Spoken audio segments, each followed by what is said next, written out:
think that's pretty good about, enrolling and, before, after 65. Maybe we pivot over to, let's say, we got somebody who's all signed up, and let's talk about if they want to change their coverage later on. So like, I know there's an open enrollment period, but what that process is, how simple it is, or things to consider if you are going to change your your Medicare insurance. Right. That's a good question, Jason. So, Medicare allows their members an annual enrollment period. It's every year from October 15th to December 7th. So this period is for somebody who's not happy with their current plan and they want to make a change, or somebody who, for some reason, never signed up. They got their A and B and they just totally forgot, like, I don't take any drugs. I didn't know I was supposed to sign up. This is your chance to do it. They may be assessed some late enrollment penalties, but at least this is their chance to get that coverage. It's a fairly easy process. But if you make a change during this period, the effective date is January 1st of the coming year. So it's not an immediate effective date, but it does enable them to make a change. So, we always want people to know that when they choose a Medicare Part C or Part D plan, it's not a decision that they're making that's for the rest of their life. We understand that their health can change. The plans even change annually. And so what worked for them at age 65 may not be working as well now that they're 75.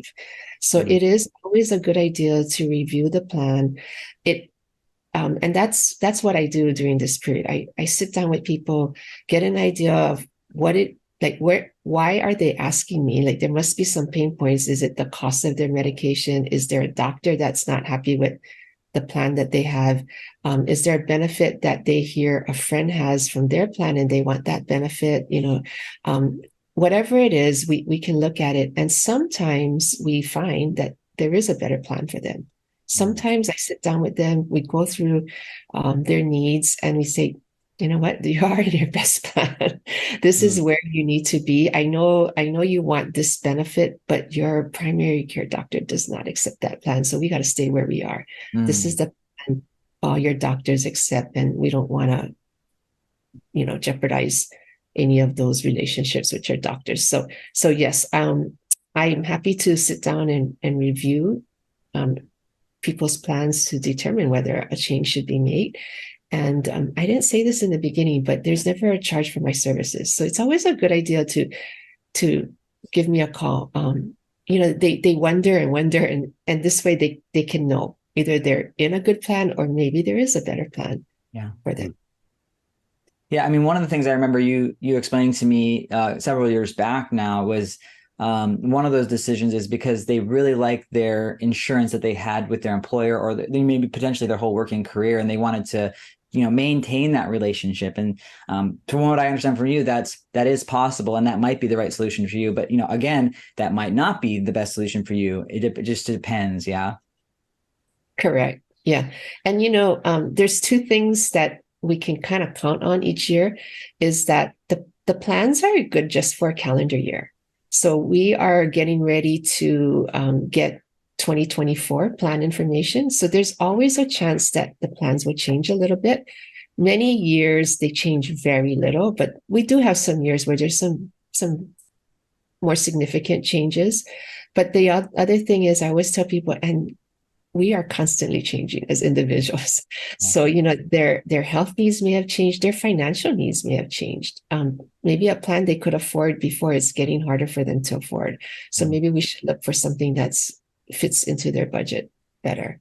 So we definitely want to take all of that into consideration. And if they're happy, it's not necessary for them to review the plan each year. It does automatically continue if they don't make a change. So they don't have to re-enroll each year. The opinions and statements presented on this show are for general information only and are not intended to provide specific advice or recommendations. Never make any investment or financial decisions based on information offered on this show without first consulting your financial, legal, or tax advisor. All economic and performance information mentioned on the show is historical in nature and is not indicative of any future results. All indices mentioned on this show are unmanaged and cannot be invested in directly. All information is believed to be from reliable sources. However, we make no representation as to its completeness or accuracy. Lastly, all opinions expressed by Jason Cutitta and any guests on the show are solely their own opinions and do not reflect the opinions of or are endorsed by ToBA Financial. For Jason Cutitta, investment advisory services are offered through ToBA Financial LLC, a registered investment advisor offering advisory services in the state of Hawaii and in other jurisdictions where exempt from registration.